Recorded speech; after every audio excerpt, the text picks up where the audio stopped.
we recently visited Avalanche XPress at the Heritage Hills Resort in York, Pennsylvania. Avalanche XPress is conveniently located right off of Interstate 83 of Pennsylvania Route 30. It's just minutes from York, Baltimore. It's very easy to get to. Upon entering, you'll see the mercantile shop on your left-hand side where you can pick up some Avalanche XPress merch. And then they also have concession stands in case you're needing food like sandwiches, hot chocolate, coffee. It's a little pricey, but it's convenient because it is located right there. Also on the premises, they have a restaurant and brew pub, which is pretty nice. We've dined there before.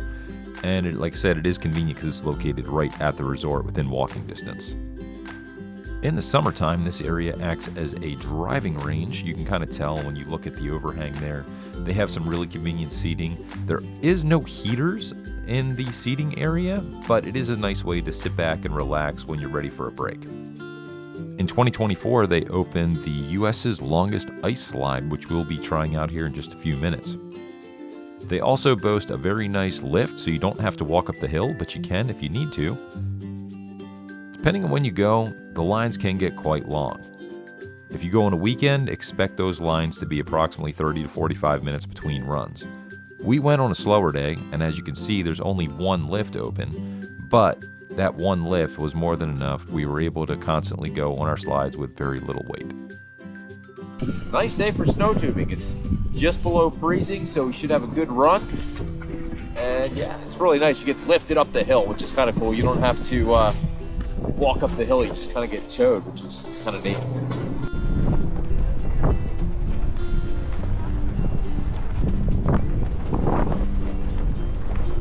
So this was our first run of the day. I went down with PJ. They will let you go down in multiples. The biggest multiple group we saw was 4 at a time. We went down 3 at a time, and I'll show you that video here in a little bit. But as you can see, you go down the hill really fast. You're going down at almost 30 miles an hour, sometimes depending on the conditions, over 30 miles an hour. And you might have to drag your feet so you don't crash through the barriers at the end. I did it. It's like perfect conditions. You gotta drag your feet. So fun and good. Alright, I got good. I cleared it. So this is the longest ice slide in the United States. I originally thought it was in the world, but it looks like there is one longer, just not in the US. But this thing was still a blast. It was a little bit more fast than the snow side, and you had to walk down a little bit further to get to it. But we had a good time with it. Amy wasn't a big fan. You will see we get some air in there, and then at the end, there's like a little drop, which kind of hurts your back a little bit.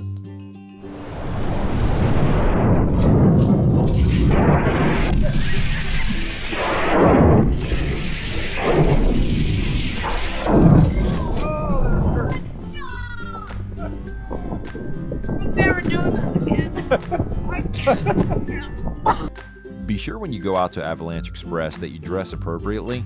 It does get very cold when you're going down that hill at almost 30 miles an hour. And if you don't have the proper clothes, you're going to get uncomfortable very quick, and you're not going to be able to do that many runs, especially at night when it gets dark. So be sure that you dress in multiple layers, because sometimes you will get a little bit hot with all the layers that you're wearing. So dress in layers, dress appropriately. That is the best tip I can give you. When you do the ice slide, you can race, or sometimes they will let you go down 2 at a time. So I'll show you a video of when we did do 2 at a time, but you got to be careful because on multiple runs, we did cross those barriers, and we watched other people cross over them as well and go into the dirt. So be safe out there. So you'll see here, this is when PJ and I went down together. They let us do this earlier in the day, but not later in the day, so I don't know what the official rule is. You'll see this is where PJ went over the barrier, which happened multiple times, but I was able to bring him back in. So be safe. I don't know if I would do the pair again, but it was fun.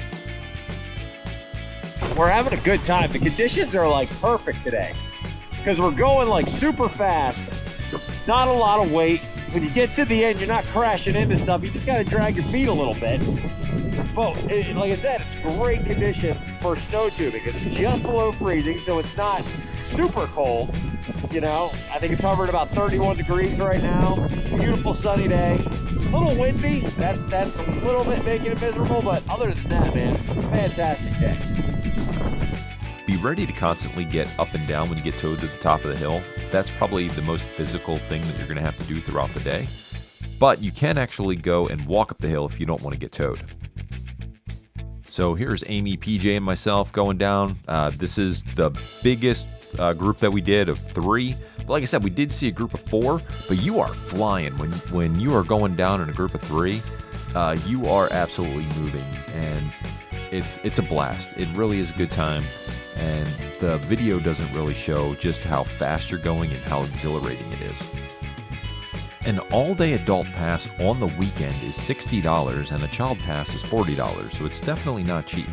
You'll save some money going during the week, but it is still quite expensive. A 2-hour tubing pass will cost you $45 for adults and $35 for children. So it is an expensive day out, but it is worth it and you do get a lot of entertainment.